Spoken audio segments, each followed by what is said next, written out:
to the Kiss My Ass Club, to the $1 Million Mania, to Donald versus Rosie, to Mae Young giving birth to a hand, to saying the N-word.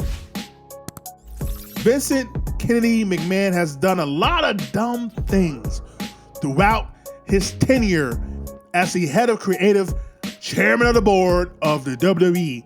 I don't give a damn what you people want. That's the problem, Vince. So now let's talk about the 10 biggest mistakes that Vince McMahon has made throughout the years, starting with number 10, ending the streak. The streak was, for many years, the special attraction of WrestleMania. The Undertaker, the Phenom, the cornerstone of the WWE, the legend, the Hall of Famer, the most loyal guy to have ever stepped into a WWE locker room and became the leader of that locker room, the Undertaker. And within a blink of an eye, at WrestleMania 30 in New Orleans versus Brock Lesnar, the streak ended. There wasn't no grand story told. There was no deep meaning to it. Vince McMahon, later in that year, went on Stone Cold's podcast and was asked, why did he end the streak? Why did it end? And Vince McMahon just said, he just felt it was time. Because he just felt it was time. One of the most precious things in the WWE, one of the most precious streaks that we'll never get again. He just thought it was time. In my eyes, the streak should have never ended. I don't feel like there was any human being alive. It was kind of ironic because he's the dead man. I never thought there was any human being alive that deserved to end the streak. To me, the streak was a thank you because Undertaker was so loyal, doing the ups, during the downs, throughout the years of everything Vince has done, the WWE has been through. Undertaker was always there. And he was, again, the leader of that locker room and was the most professional out of all the guys to have ever walked through those halls. That streak was a thank you and should have been a thank you. He should have retired undefeated. I don't care if it was 20-0, 25-0, 35-0. He should have never lost that streak. But the way he lost it was even more puzzling because it shows how Vince just does things on a whim without truly thinking. And after that, Undertaker was never the same. WrestleMania never truly felt the same until recently. And it's all because he just wanted to do something because he felt it was time.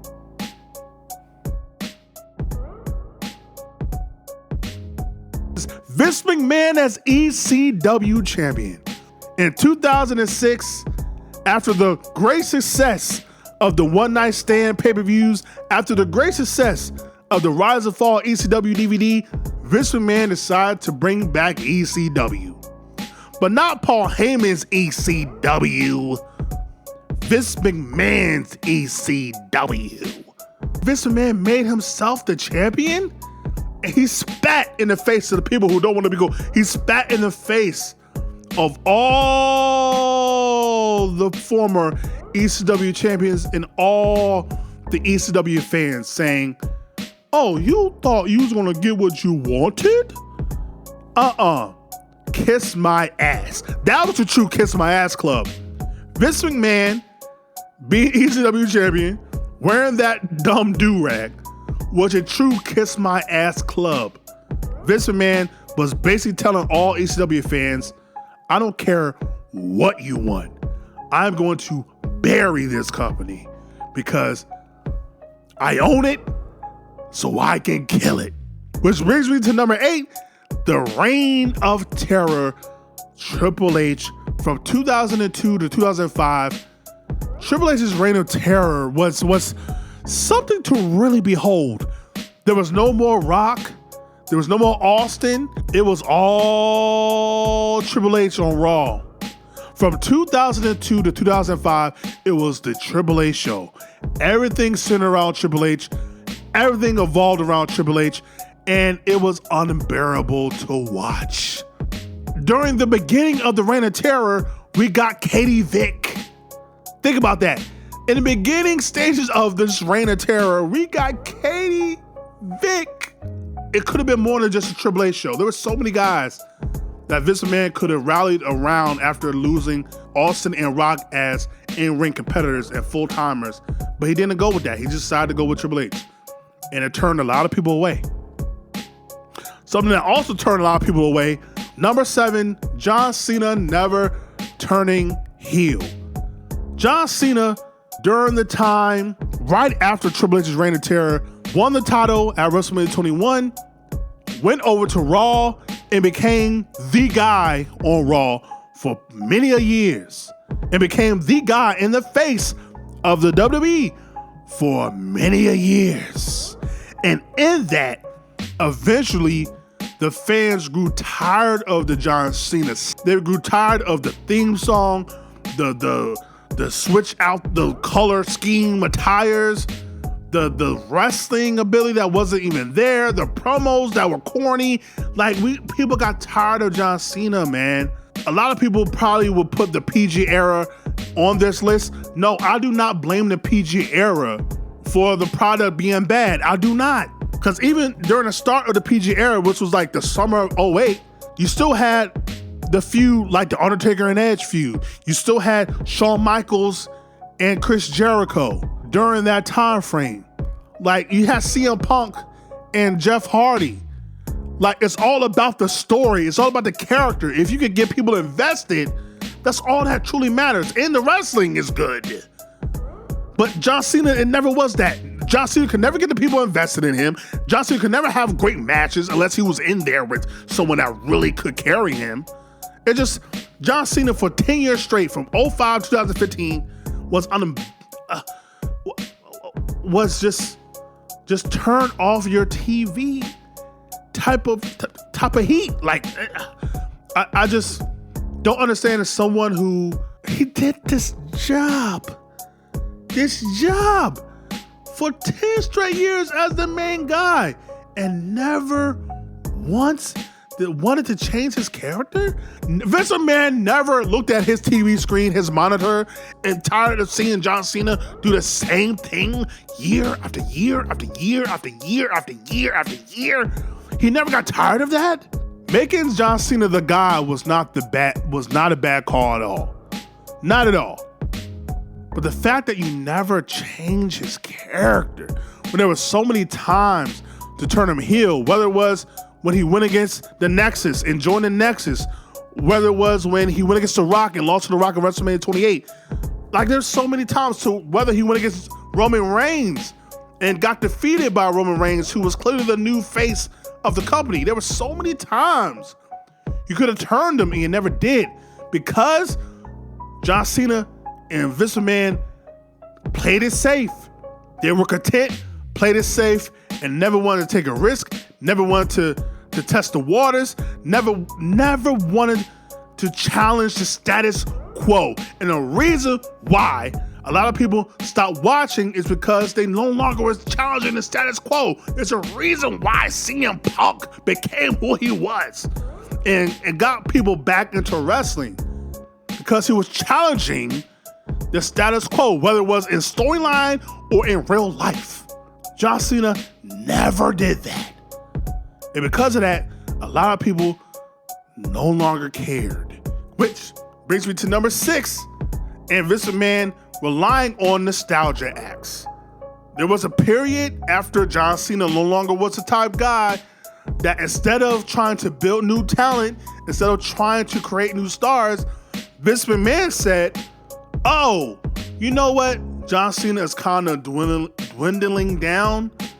Let me call up the next old person that's in his mid to early 40s to mid to early 50s. Let me call this person up to build my pay-per-view, to build my top show. from the Goldbergs beating the Fiend. Because in Vince McMahon's warped mind, he thought the Fiend wasn't as good as Goldberg versus Roman Reigns. I don't know what told him that was a dream match. I don't know what convinced him that was a dream match, but nobody cared about that match. Roman didn't even care about that match. I promise you. I still refuse to believe Shawn Michaels ever came back.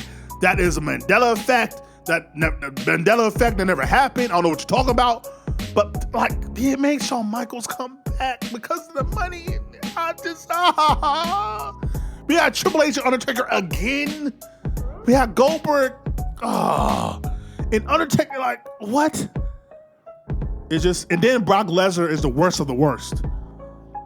Brock Lesnar might be controversial, but I think Brock Lesnar has done more to hurt the WWE in the past decade than anything else. Because Brock Lesnar, not only you put the title on him, and he didn't show up more than maybe 4 times a year, but now he killed the entire roster, and the roster that was not killed had nothing to fight for because there was no world champion on your product every week.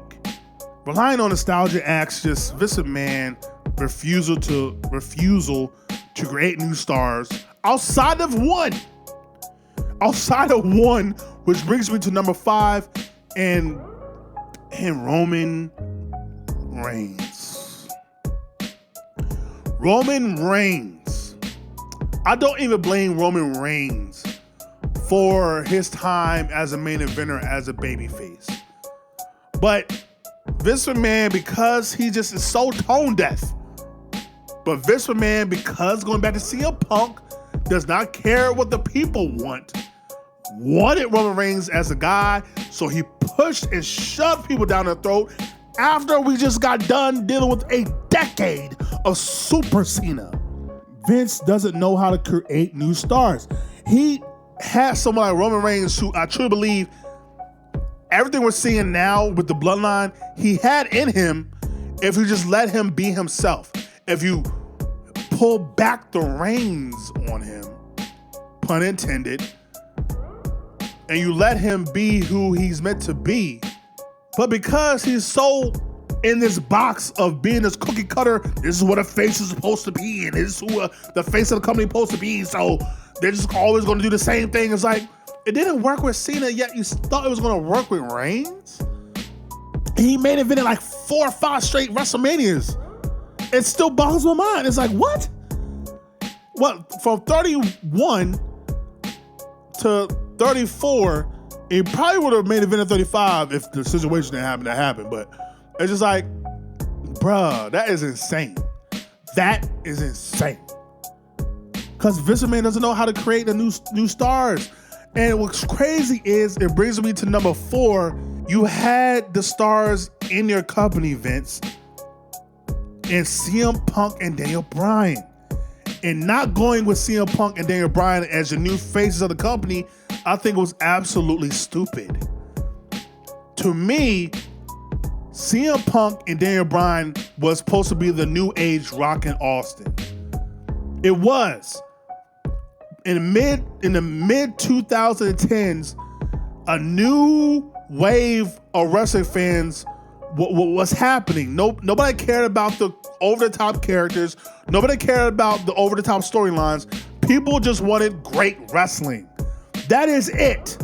And just have some continuity and have storylines that make sense. Outside of that, people just wanted great wrestling. We saw that with NXT. Punk and Bryan, as they showed in AEW, clearly are the pulse of the wrestling fan, and you turn them away because you wanted to stick to your nostalgia acts, to your Brock Lesnar's, to your Roman Reigns, to your John Cena's. WWE could have been way better than what it is today if he just would have went with Punk and Bryan. It's like you threw away money. You threw away and burned money like the Joker. You burned the money for no reason. Which brings me to number 3, the XFL.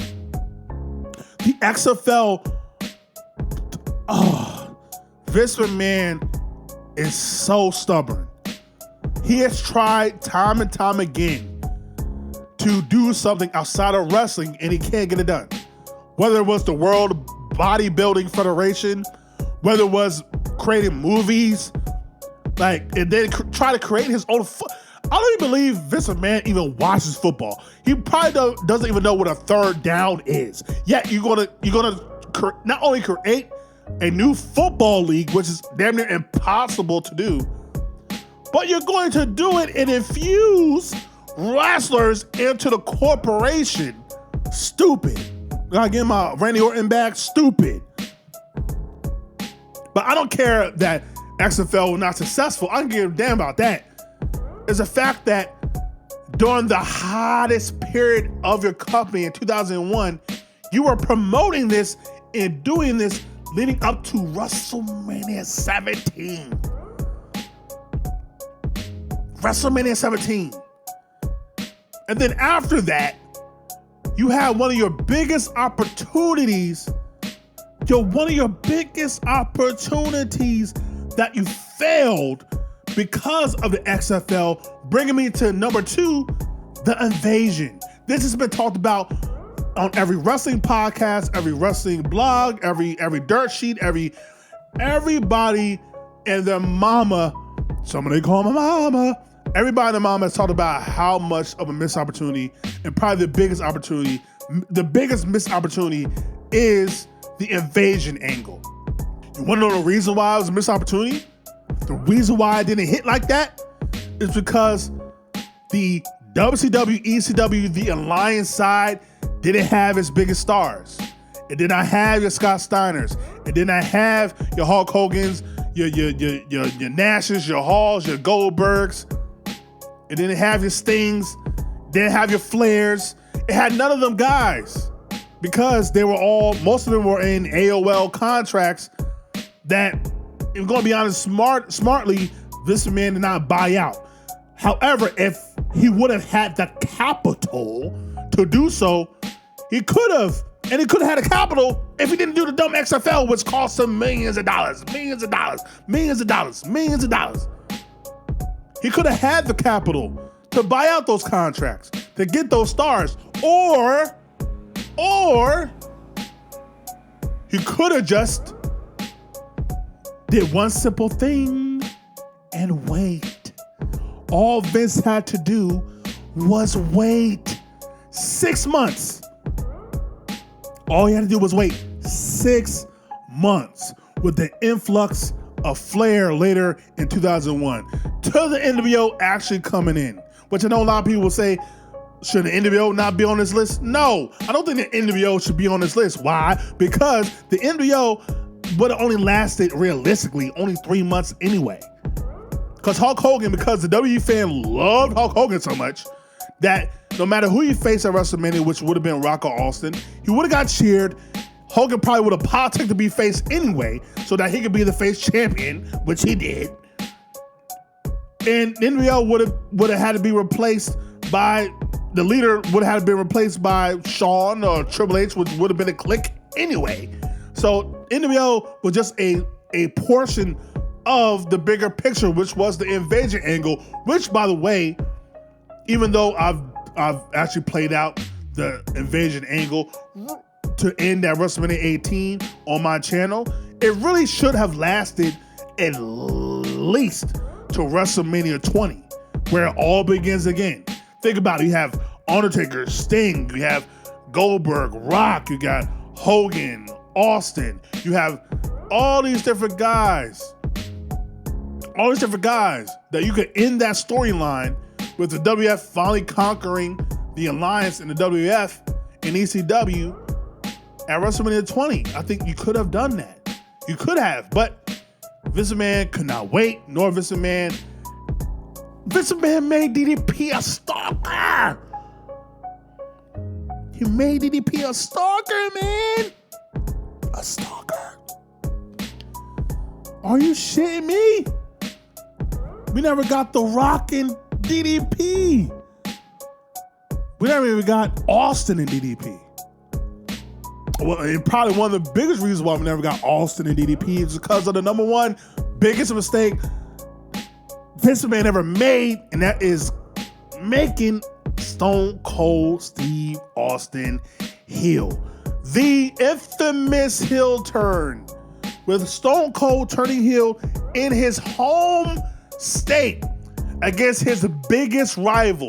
Somehow both Vince and Austin got in their mind, somehow they can turn heel in that moment. But that's not the mistake there. The mistake is that y'all knew The Rock was going to Hollywood. You knew it. It was not no secret. You knew Rock was going to take some time off. Yet you still did it, knowing damn well there was no true adversary for Austin outside of the guy that in storyline ran him over with a car. Or orchestrated him getting ran over with a car and Triple H. But what you do, instead of having Triple H be the adversary to Stone Cold, you had him team up with the two-man power trip. Turning away a lot of fans, especially me. Your biggest face in the history of your company outside of Hogan. I know a lot of people I have no love lost for Hogan, but a lot of people disrespect Hogan like he wasn't him for damn near a decade straight and then did it again in WCW. We're not going to keep acting like Hogan didn't exist. Hogan is the number one face in the history of wrestling. But the number two is for sure still Stone Cold. And during a time to where there was no more WCW, there was no more ECW, no more ROH, no more TNA. No, those companies didn't even exist yet. You had the one guy that people universally loved, and you turned him heel. And then you saw in the summer, the Raw before Invasion, the biggest pop I've ever heard or seen, outside of the one that Austin did as well. When leading up to Mankind beating The Rock for the title in January 4th, 1999. The biggest pop with Austin saving Team WWF. Think about that. He saved Team WWF when the roster of the Alliance was weak, and you still got the applause that you got because people just wanted to cheer Austin, only for you to turn him back heel on the pay-per-view at Invasion. I don't know how you do that. I don't know how Vince McMahon sees and hears what he heard and saw the Raw before Invasion and says, you know what? I'm going to turn this guy heel again. What?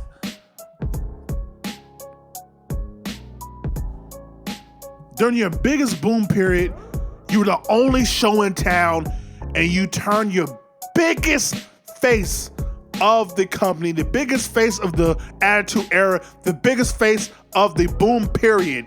You turned him heel. And again, a lot of wrestling fans never came back after that. But those are the 10 biggest missed opportunities, mistakes, bad decisions in my eyes Vince McMahon has made in regards to the WWE product. I was not here to talk about scandals and all that. I'm not here to talk about none of that. If it was for Vince McMahon, we would have no WrestleMania. We would have had no Hulk Hogan. We would have had no Attitude Era. We would have had none of this. We would have had none of what we see today. But it still doesn't change the fact that the WWE could have been better if Vince McMahon gave a damn what the people wanted. But let me know what you think should have been on this list. Like, comment, subscribe, share all things are the things. And if you're not down with that, I got 2 words for you. Suck it.